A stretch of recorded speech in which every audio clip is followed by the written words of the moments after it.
Hello, and thank you for joining today's live stream. I'm Adam Smith. I'm the Program Director for Dementia Research, and I'll be hosting today's discussion. Welcome. We're just a little bit checking everything was live and working, but thank you very much for joining us. Dementia Researcher aims to attract new people to the field and support and provide support to ensure that we better retain those people that work within it. One way that we do this is by collating all the relevant funding calls onto our website and then doing our absolute best to share those as widely as we can with our community. From talking to funders, we know that while some grants are very competitive, there are also a few others that attract less applications.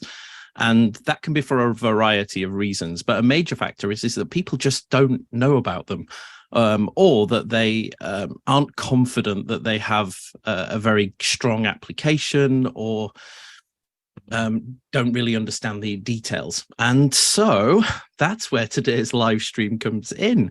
We hope to address some of those issues. I have the pleasure of being joined by Dr. Stefânia Forner, who is the Director for Medical and Scientific Relations at the Alzheimer Association, and importantly, the key person behind their international research funding call.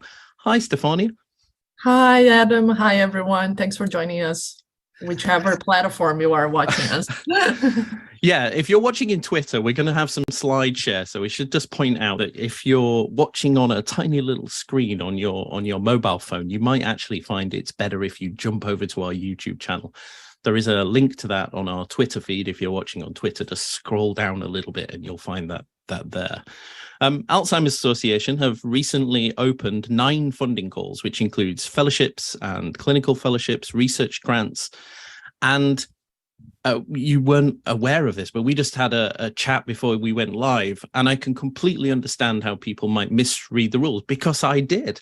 I've already been corrected, so we'll be able to cover that today. In this live stream, Stefânia will run through each of them and discuss what they're looking for, and there'll be a chance for you to ask questions as well. Practically, how you ask questions is you can post them. If you're watching this live, you can post them in the comments box below on YouTube, and we'll put those to Stefânia at the end. If you're watching on Twitter, just comment on the post, on the live post that this is being streamed through. If you missed the live session and you're watching on catch up, I would suggest you put your questions to us in Twitter by replying below, and Stefânia is listed on that and will, I'm sure, be able to reply, as long as there aren't too many. Maybe we don't want to swamp you, but don't worry, if you don't watch live, you can still get your questions answered there. So Stefânia, that's enough from me, I feel. Thanks, Adam. Do you want to? I was going to say, do your slides have an introduction? Do you want to talk us through things? Yeah, I'll put some slides up, and then we'll go through just a high level on our funding programs, and then we can have a conversation and maybe have more people from UK applying. That's the goal of today. Brilliant. Then I will turn my camera off and leave you to it, and I'll see you in a bit. I hope my slides are all good. Everyone can see it. So as Adam said, I'll go through a little bit of our programs. And if you are not familiar with the Alzheimer Association, we have a vision to have a world without Alzheimer's disease and all other dementia. We have obviously a website, AARG.org, that you can check all resources that we have. And in order to have a world without Alzheimer's and other dementia, we have to fund. We have to have a research strategy. And our research strategy is to seed, speed, and scale. So we want to fund new ideas. Maybe something that you tried to be funded elsewhere and did not get funded. Maybe you have a pilot study. We don't request for our core programs and most of our programs preliminary data. So if it is a new idea that you want to develop, we want to see that. We want to develop that idea and possibly fund, and hopefully it will be funded. We want to accelerate the rate of discovery and the scientific discovery. So we want science to be multidimensional, dynamic, and have all academic levels. We do fund all academic levels. Right now, we are the Alzheimer Association, the largest nonprofit funders of Alzheimer's and all other dementia in the world. We currently have over $310 million funding almost 1,000 projects in 48 countries. So we do fund anywhere in the world. We do fund globally. You do not have to be an American citizen. It is not a US centered funding program. You don't need to have a green card or anything and be in the United States. Our portfolio is very diverse. We do have the majority of our funding being focused on biology of AD and AARG-D, but we focus on dementia. We also have funding in dementia care, diagnosis, translational research. So it's all the full spectrum of science. So we do fund any project related to AARG. And we have, as Adam said, a lot of programs focused on early career, and some of them open twice a year. Our main programs, what we call core programs, they open, and the last call that opened, it actually opened last week. So we are receiving letters of intent until March 6th. So if you have an idea, if you have something that you are looking for funding, please take a look at our website, alz.org-grants, and I'll go over this over and over. If you have any questions, you can put it on right now after with the Q&A. And as Adam said, within Twitter comment, I'll definitely reply there. But you can also reach the grants team at grantsapp@alz.org. So for these programs that open twice a year, that is open right now, and the next call will most likely open in August, we have programs that are fellowships, clinician scientist fellowships, research fellowships, research grants, and research grants new to the field. All of these programs have what we call the promote diversity component. And the diversity is of the applicant and not of the application. So if we have a list of what makes you eligible to apply to one of these programs to promote diversity, including a list of countries that if you are doing research in those countries, or if you were born in one of those countries, but you are not there, but maybe you are in the UK, but you were born in one of those countries, you are eligible to the Promote Diversity program. So make sure to take a look of those as well. I'll go through each one of them in a little bit. We have other programs through the year. Right now, we have several under review, like Zenith Fellows Program, Discovery Funding Program, but we also have one program that it is open, and it is open for postdocs as well, and assistant professors and associate professors level. That is the Sex and Gender Program, and the letter of intent is the deadline is February 15. So also take a look in that if you do investigate or you do have a project on sex and gender in AARG-D. We will have other programs that will open this year. The one focus on endolysosomal, this will open pretty soon. We have part of the Cloud Trials program and Tau Pipeline Enabling program, the TPAP, that most likely will open sometime this year as well. All our programs, they have the same format of reviewing. So all of them, you need to submit the letter of intent. The letter of intent is pretty straightforward. You put it on the system that we use, the software. You fill it out, a high summary of it, the specific aims, the innovation, the novelty of your project, and then it's going to go out for review. If you are invited for a full application, then you will obviously be notified if you are not as well. But if you're invited for a full application, you will have then some weeks to put the whole project together. That will include several portions that I will go through. After the full application is in, that will go out for review as well. And then we will have what we call a review panel that will sit expert of review panels from throughout the world. We have reviewers from everywhere in the world. They will sit and discuss the applications that will be recommended for funding. We have an international research grant program council that will recommend those applications that were discussed in the Emeritus ranking. We also, the Alzheimer Association has a medical scientific advisory group, and they will do the final recommendation of applications to be funded to the Alzheimer Association.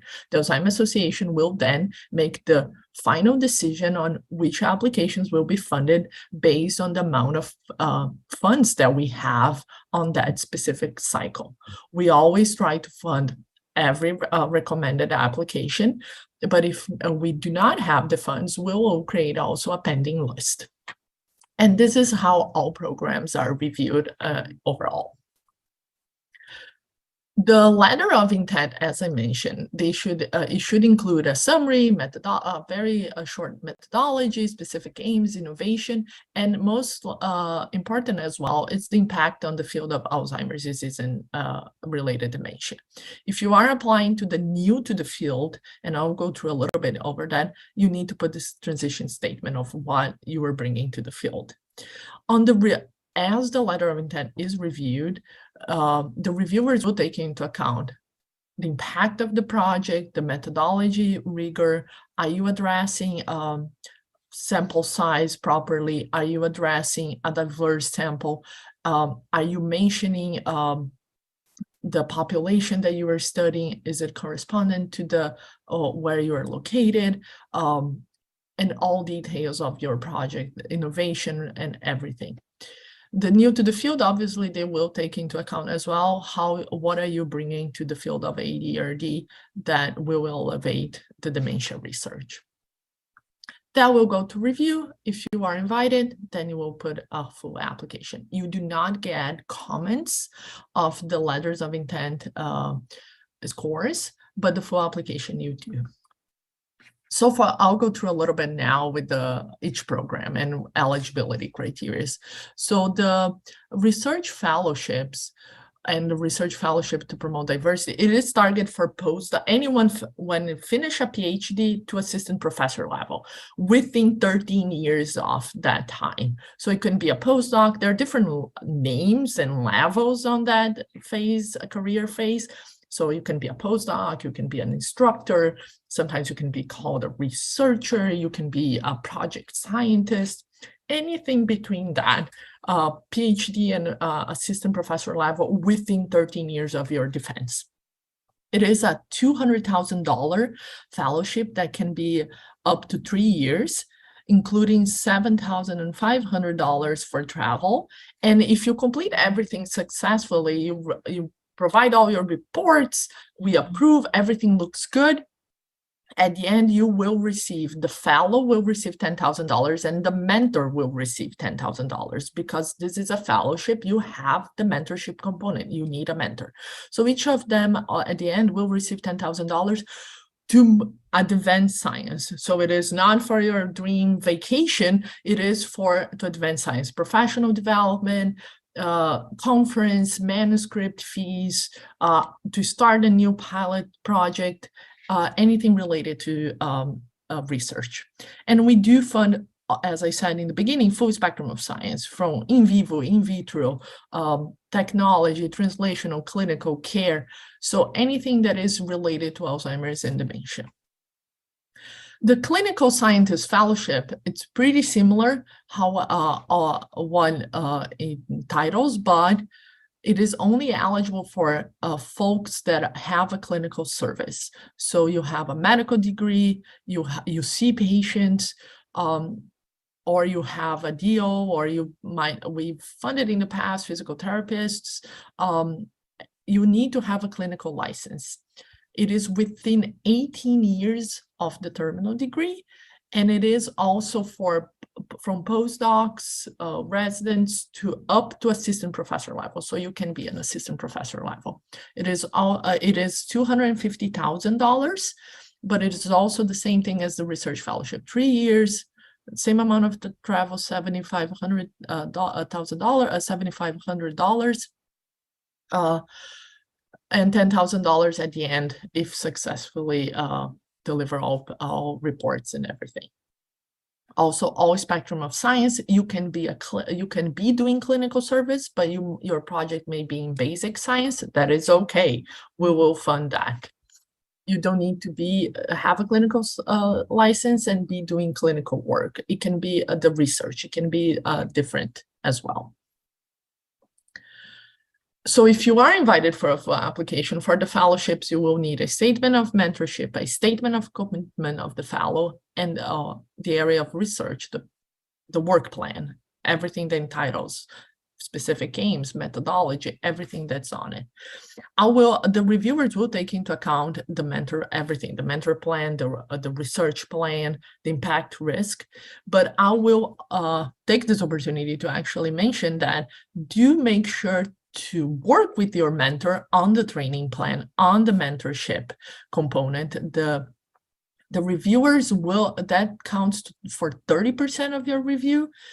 Sometimes we've seen in the past applications that the science is really good, but the mentorship plan was lacking a lot of things, and therefore it was not funded.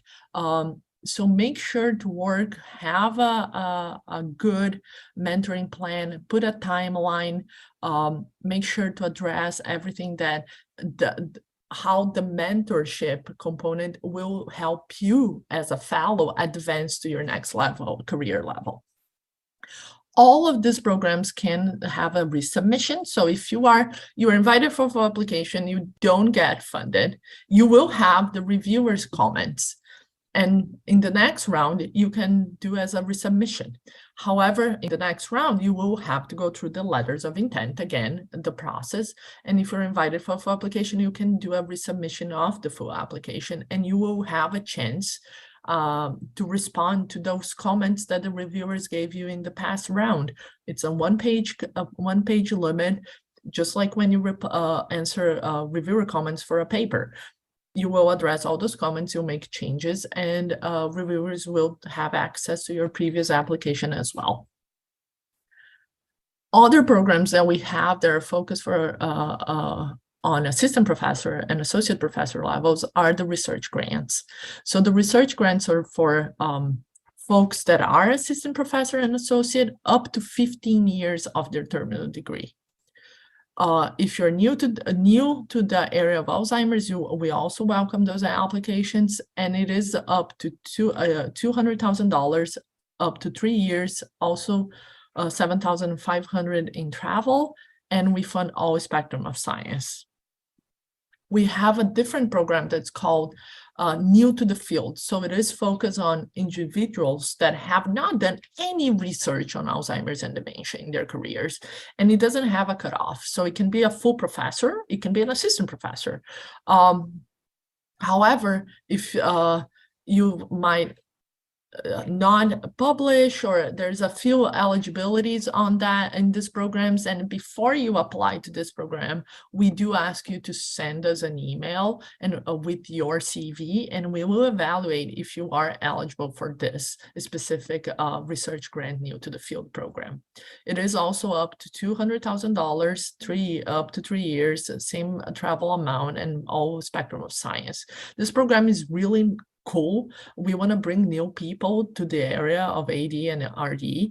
We funded folks that done their careers on other areas like engineering, computer science, oncology, folks that have seen something, maybe a protein or something in their area of expertise, and now they think, they believe this would be useful for the area of Alzheimer's and dementia.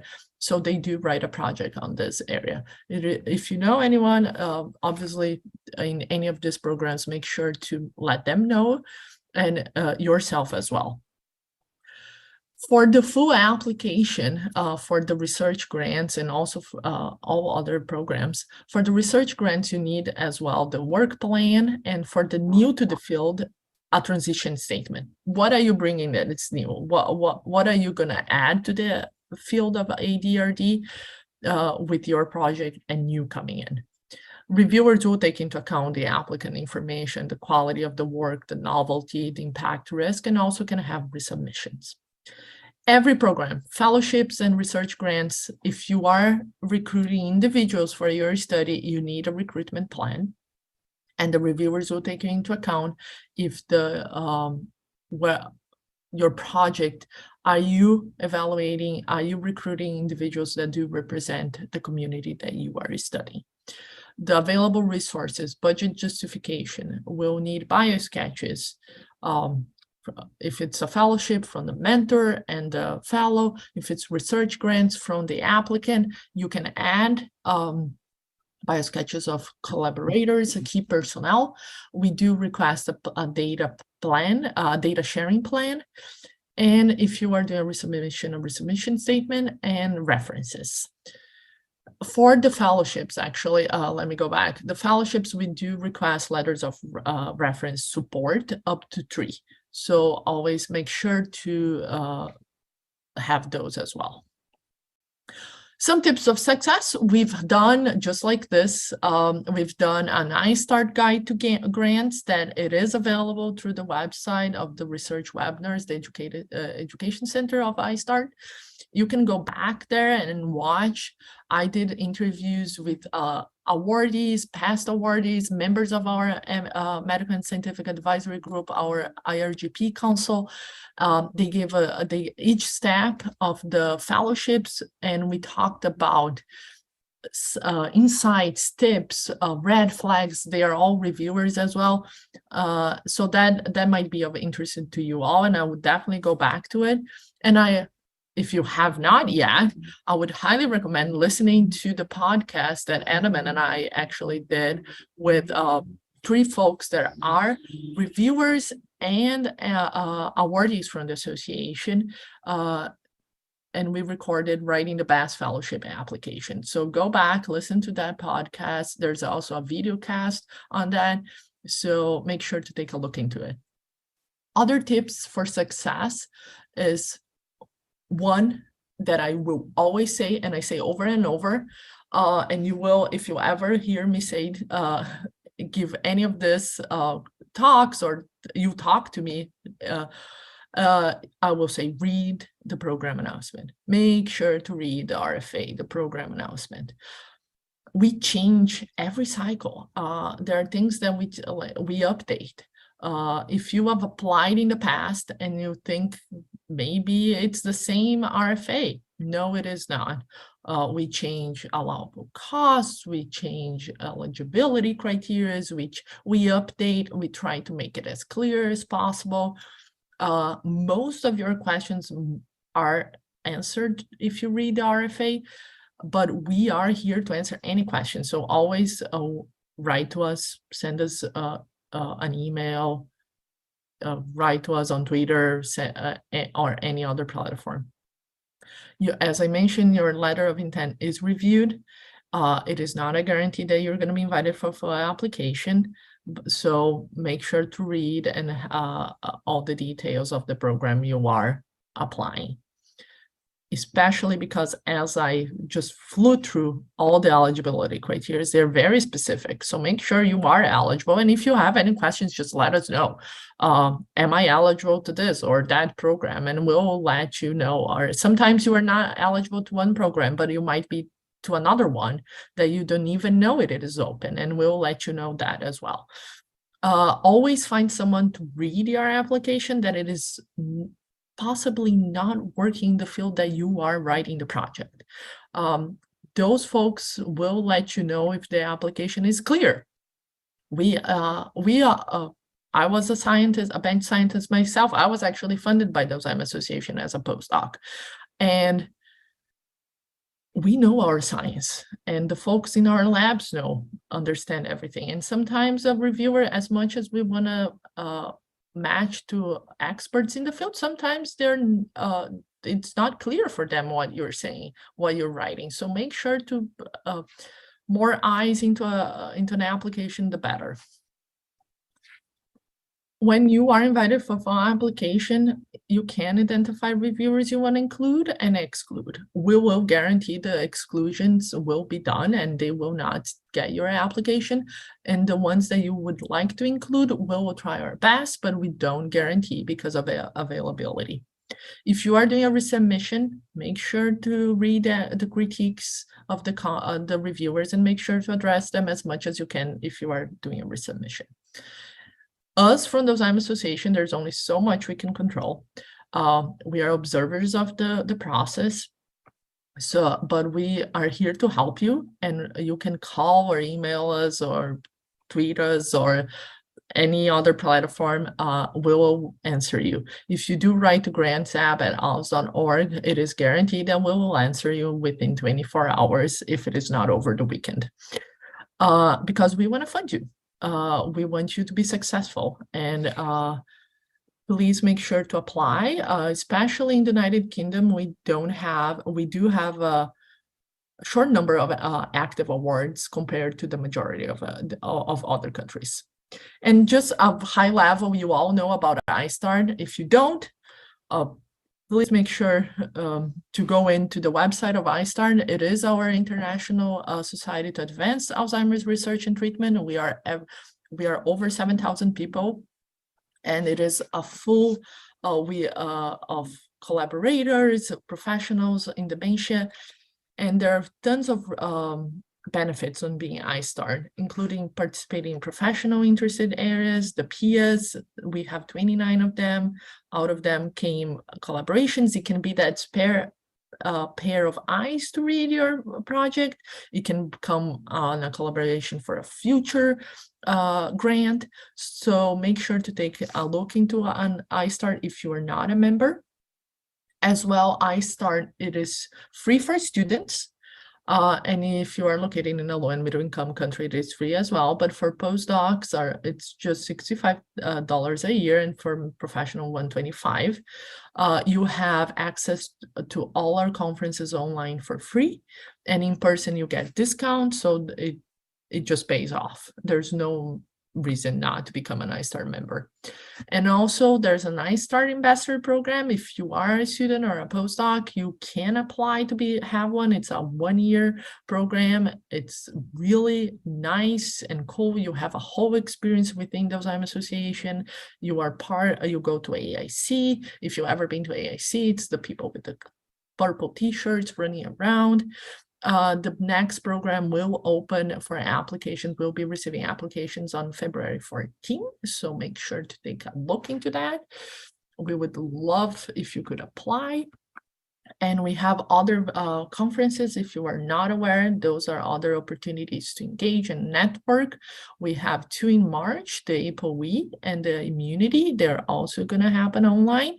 We have the AIC Neuroscience Next. That's going to be entirely virtual, and it is focused on postdocs and students.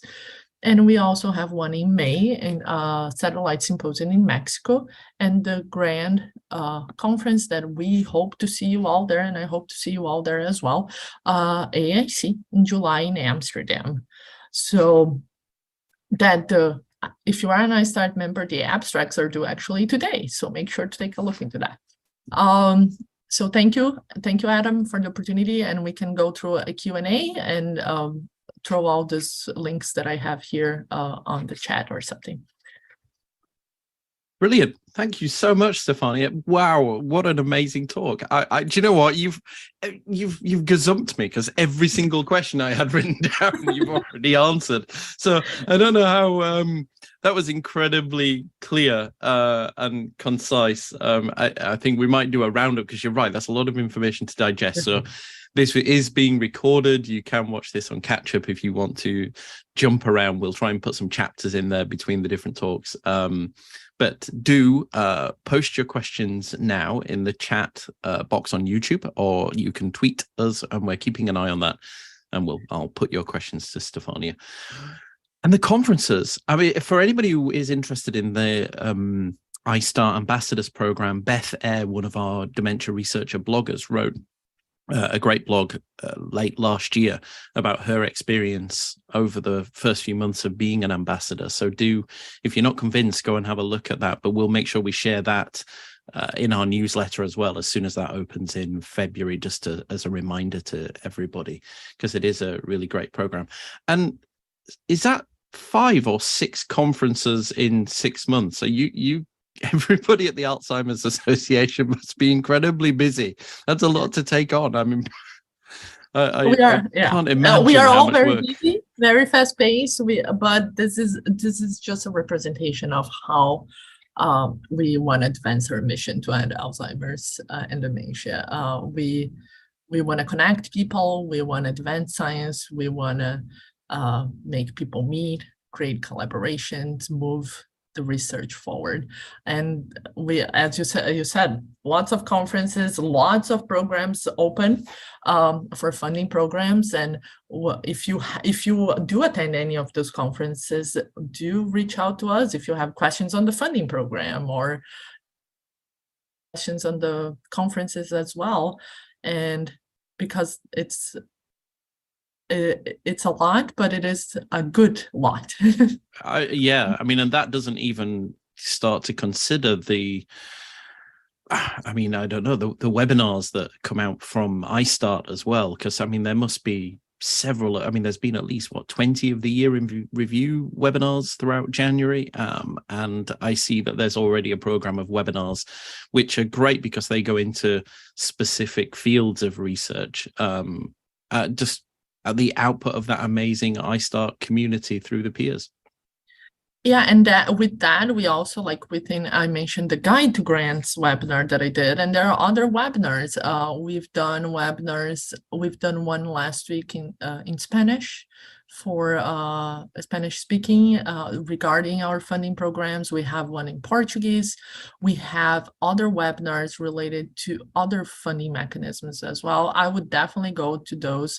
And if you are focused on our programs, I would definitely encourage anyone to go watch those Guide to Grants, listen to the podcast that we did. Because as you mentioned, there are lots of details to all of these programs. And sometimes people get lost. Am I eligible? What is it allowed? Like we were talking, is it salary allowed?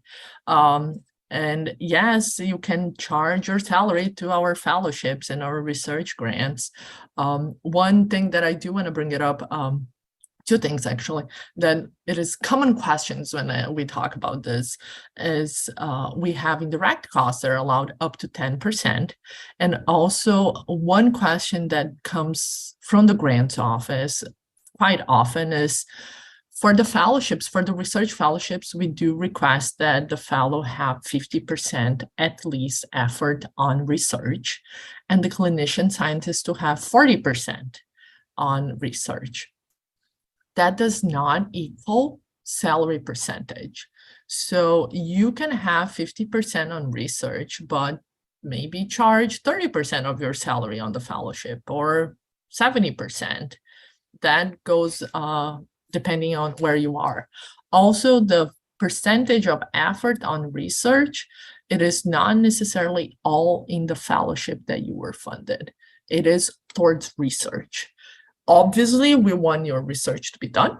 We want you to be successful, and we will request annual reporting. You will, for the fellowships, you need a annual mentor evaluation, financial report, the project itself, the scientific reporting. If you if you have if you are recruiting individuals, we need a recruitment plan every year. How is your recruiting going? How diverse is your recruiting? But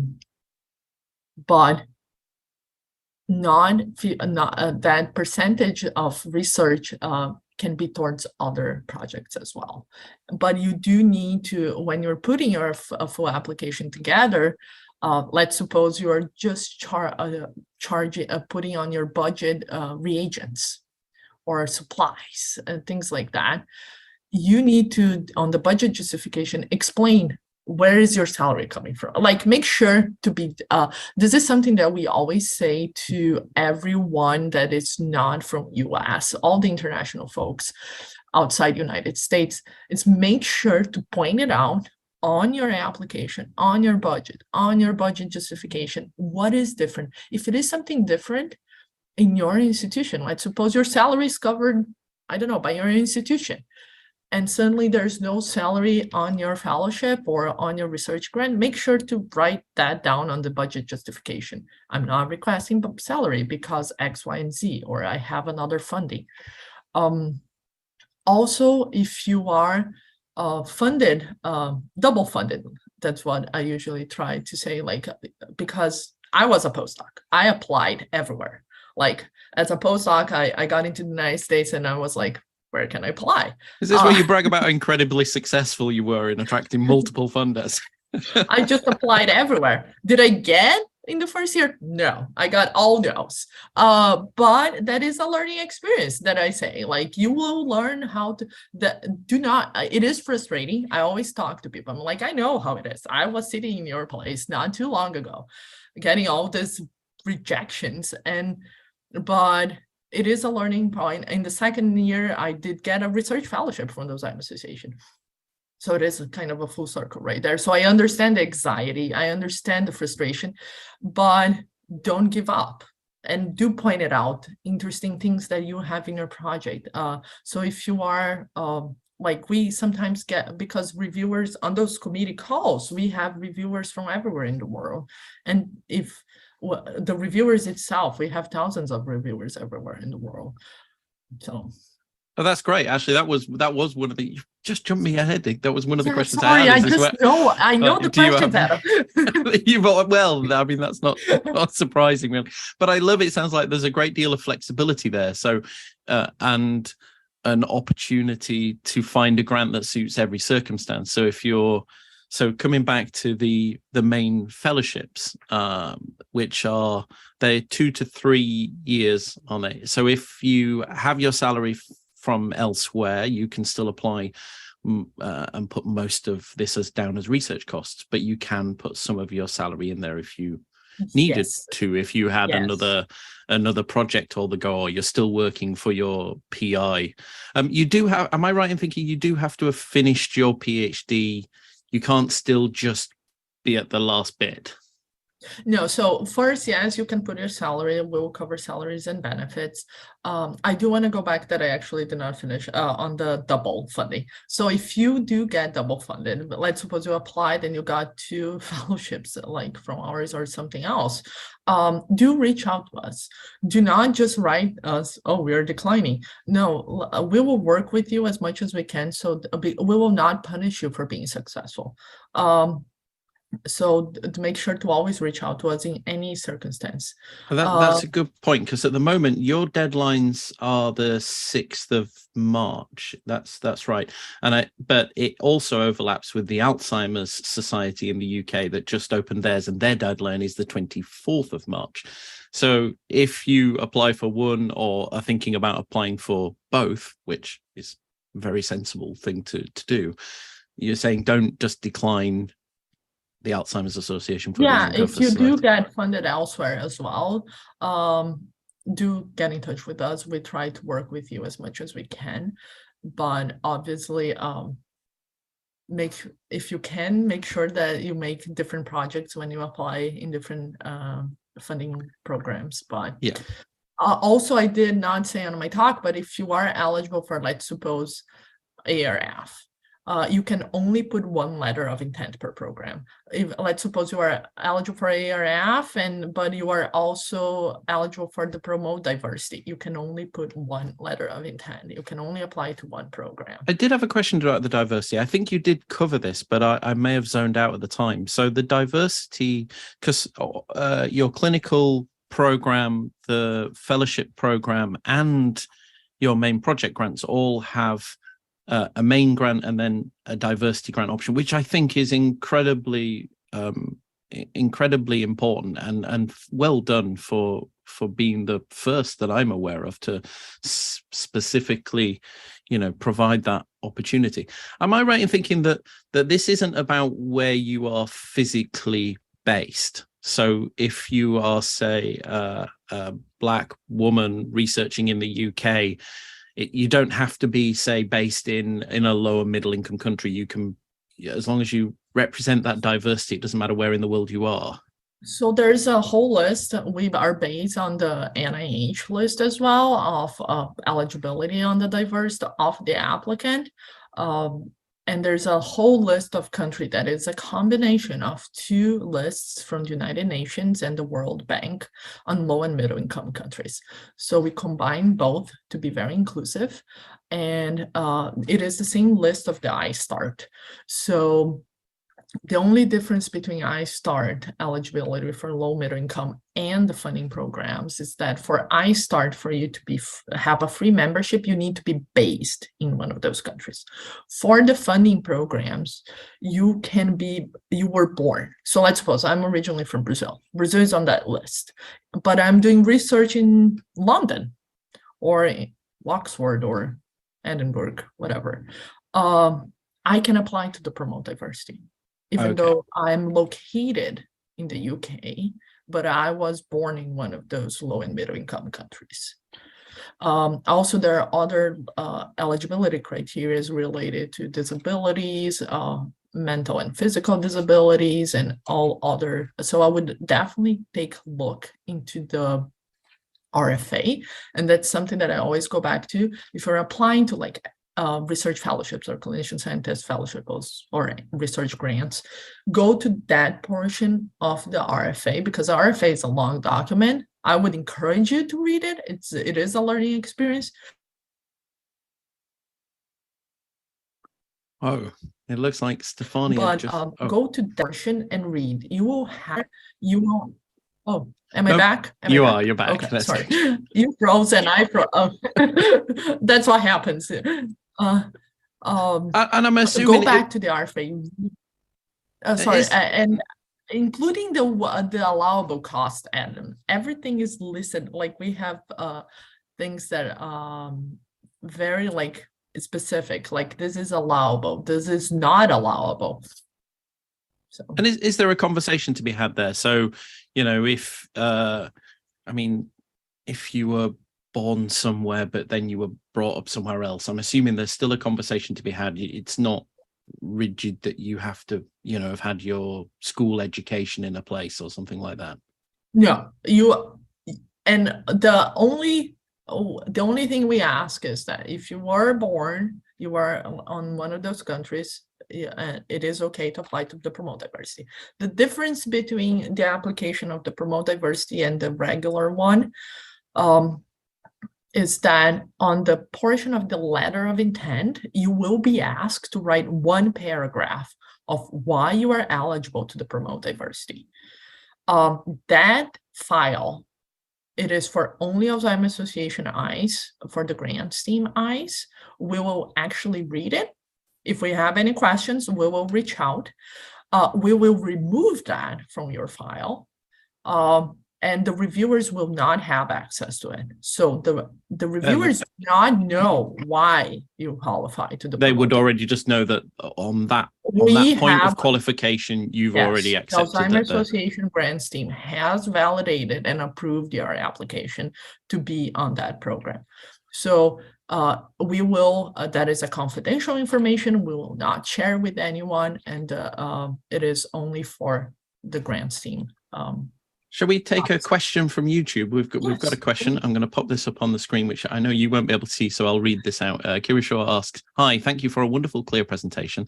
I had a question regarding eligibility. Can you apply for funding to be taken to a different university from the one you are currently employed at?" Yes. I will actually add to that on what Adam asked. You need to have a PhD. So all our programs, you need to finish your PhD and you need to be fully employed of the institution you're applying from. So let's suppose on your question, if you apply, I'll just name any institution in the UK, like UCL. You apply from UCL and you get funded. But you, as a postdoc, you get a position elsewhere, and it can be anywhere in the world.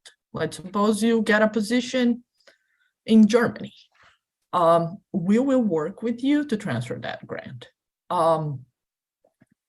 We understand that you are, especially the postdocs, the research fellows and the clinician scientists, that you are in a career stage that you are moving, that maybe you will finish your postdoc and get a job.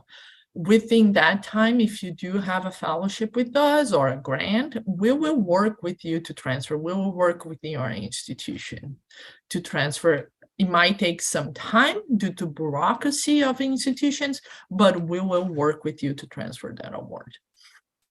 Brilliant. And we talked about the different types of research that you fund before. I had a question that somebody sent me earlier this week, was around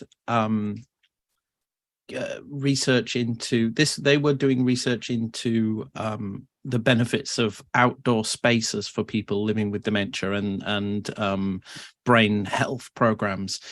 Does that kind of qualitative care research, albeit interventional, still fall within any of these streams? We do have, we are more focused obviously on quantitative research on that end. As long as you have data that, or maybe you're collecting data, that could fall into one of these programs. However, we do have other programs. If you think, and I would actually reach out to us, we can read your summary of your project and actually let the person know, this might not qualify for these programs, but will qualify for X, Y, and Z. We do have other programs. We have programs that are in partnership with other, such as like we have the Global Brain Health Institute, the GBHI. We have a program with them. That program is you need to be a fellow for GBHI to apply, so it is an invitation only. But we have other programs that open that are focusing X, Y, and Z. That if you don't have a specific, your project itself is not maybe qualify for one of these programs that I talked about, we will direct you elsewhere. We will try to help you find a funding mechanism. Brilliant. I mean, again, it sounds like the best thing to do here in any of these instances, whether you're if you are looking at this and thinking, oh, I'm not sure I'm really eligible, it sounds like it is to ask the question, because in most instances, it sounds like that even if that funding stream isn't right for you, there will potentially is another one.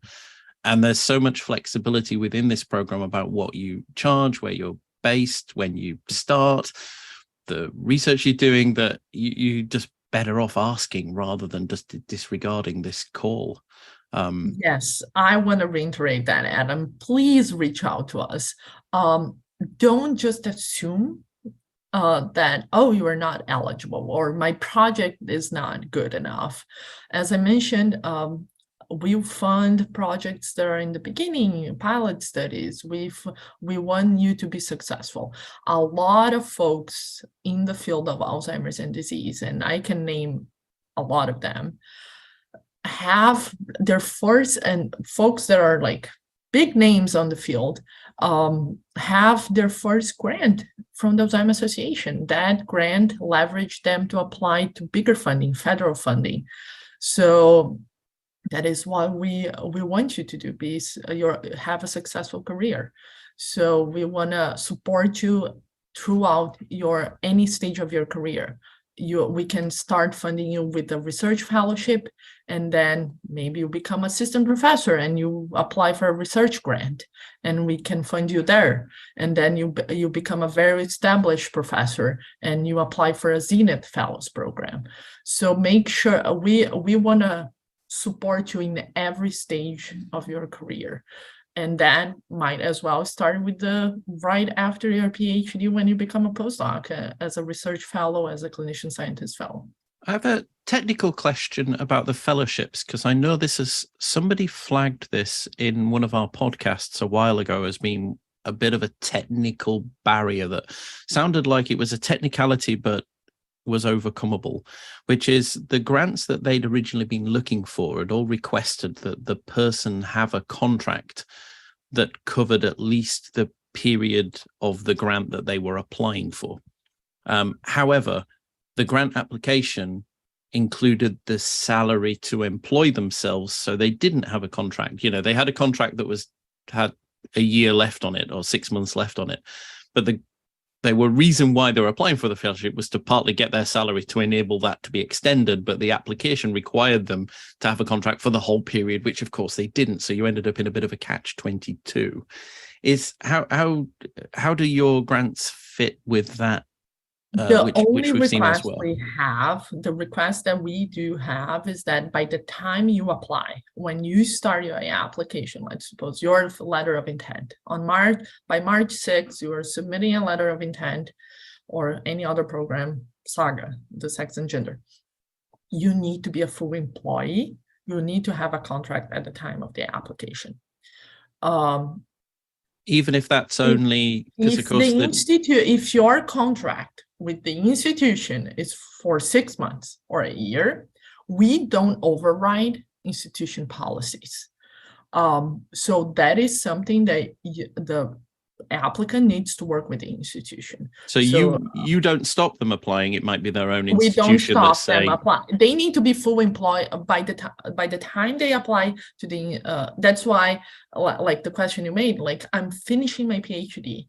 Can I apply even though I know I have a postdoc position set in 6 months? We get those questions pretty often of like, oh, I'm wrapping up, I'm defending on X day, and I am going to start my postdoc just like 3 days later. No, you cannot apply because you need to be a full-time employee of the institution you are applying for at the time of the application. So you need to start your postdoc at the time.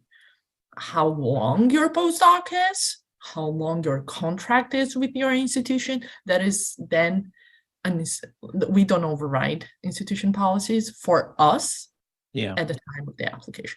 And I know it's not a topic for today. This is about but it is a lot of institutions have different rules, and sometimes people will write to us, and sometimes we can help. Sometimes it is an institution policy, and unfortunately we cannot override. Yeah, absolutely. It's something that institutions themselves need to take a look at. Another thing that I do want to bring up is maternity leave. We will never punish a mom for being a mom. So if you do need maternity leave during your fellowship, during your research grant, let us know. We will also work with you on pausing your grants and your fellowships on that stage of your life. Actually, that raises a good question. This, again, brilliantly innovative funding stream about the new to the field. That's another one. I'm not aware of anybody else having anything quite like that. Would you classify somebody as new to the field who's perhaps had some years away from it? So they've perhaps been away. So you mentioned moms there. Uh-huh. Of course, we talk about one of the challenges we have is in retaining women working in Alzheimer's disease, particularly as they get to the middle stages. And that's one of the reasons why we've got this imbalance between the number of women as early career researchers and more senior ones. Could you potentially use that funding stream as a way to return if you've had time out? So if you previously have done and published, and that's why it's important, we ask the CV to be sent and we evaluate. It depends, you might be eligible for the new to the field.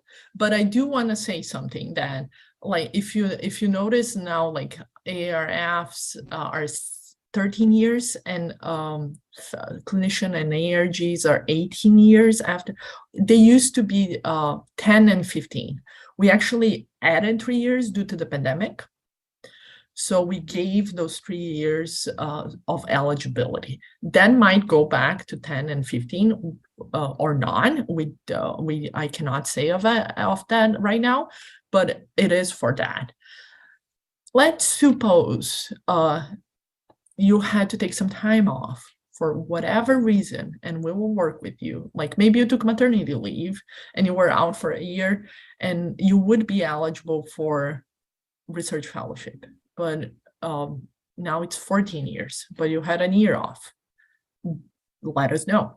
We will work with you. We will most likely 100% let you be eligible for it. We'll give you an exception because there is a reason for it. As long as it is justifiable, there is a justification of why you took those times off, you are, we might work that time. For the new to the field, because there's no cutoff, like it can be associate, it can be full professors, because we are bringing other people to the AARG field. I think it's case by case, I would say. And another reason why I flag this is because I can see this as being a great way to steal people from other disease research areas. Not that I'm competitive at all. We don't want to steal people, Adam. We want to aggregate, bring people together. Bring them.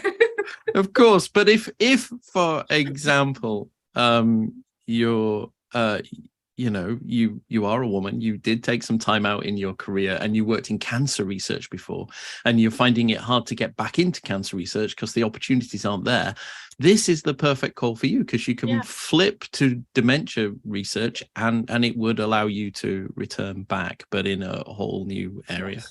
We want to bring people from other fields, and this is a great example. Maybe it is to bring you back to science, or it is to get that knowledge, use the knowledge that you've conquered successfully in another field to AARG, and think multi-disciplinary, right? Because then you are into different fields. That program does have really interesting applications, because it is a different mindset, right?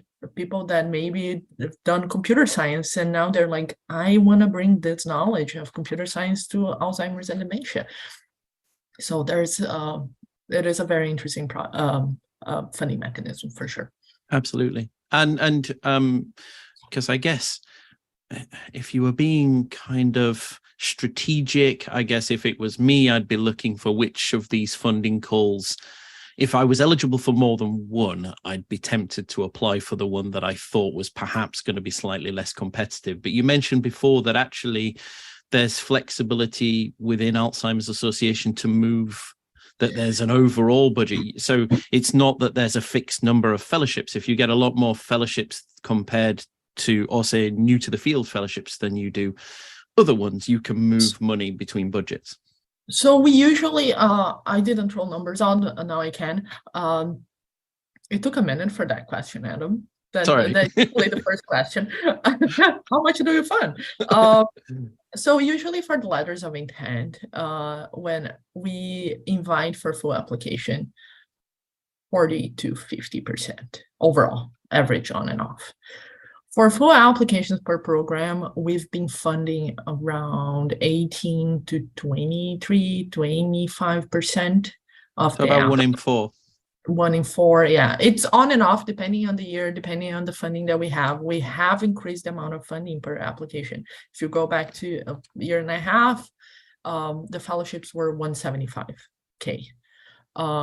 And the research grants as well, 175. Now they're 200 and 250 for the clinician scientist. So it is, that number varies obviously, but it is around 25% of the applications being funded. So you don't have to be strategic fundamentally. What I would recommend is one program that we do sometimes see, oh, the person is eligible for the new to the field and to the research grant.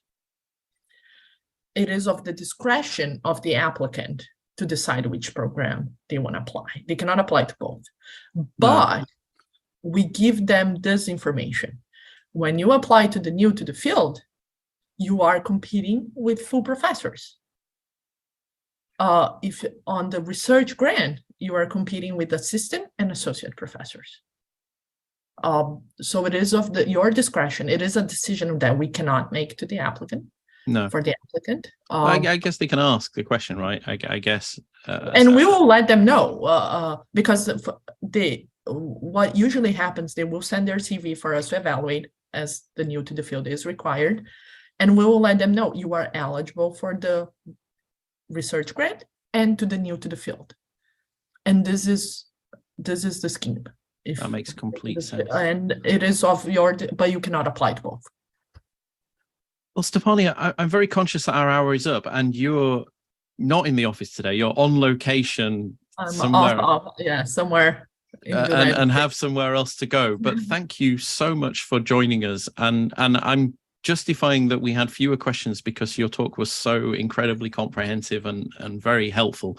But if you do have a question and that hasn't been answered over the last hour, which I can't believe it hasn't, but if it hasn't, do continue to post comments below or reach out to us on Twitter and post your questions. And Stefânia, as you've heard, will get back to me. Or you can send a message to their website and you'll get a reply within 24 hours, as long as it's not on a weekend. Yeah, we won't go into the weekend. But honestly, this is a rallying cry, I think, to, of course, this webinar is being watched all over the world, and we will also make sure it's translated into Spanish and Portuguese as well in the captions. So those captions will be there in other languages for you. But I think as somebody based in the UK, I particularly hope that we'll get a good turnout from UK researchers for this round and for the ones later in the year. Yes, and do take, as Adam said, thank you so much for watching us today. And any questions, do reach out, and I hope to see applications from UK coming in. Brilliant. And so a last reminder, we mentioned a couple of things during the webinar, that there was this great podcast and video podcast that we recorded last year, which had some great advice for those letters of interest, particularly. So do find that on our YouTube channel. We'll post a link below as well. And of course, you'll find all of the grant calls, not just for Alzheimer's Association, but for other funders as well that happen to have those open right now on the Dementia Researcher website at dementiaresearcher.nihr.ac.uk. And all of your grants close on the 24th of March, except for the sex and gender. March 6th of March. March 6th. And the letters of intent for the core programs, March 6th, and for the sex and gender, February 15. Yes, sorry, I've got the other ones from the other funder on my screen. Too many programs. No, but that's brilliant. Thank you so much, Stefânia, and I'll look forward to seeing you soon. And I hope this has been helpful to everybody. Thank you, and bye bye everyone. Have a great day. Happy Friday.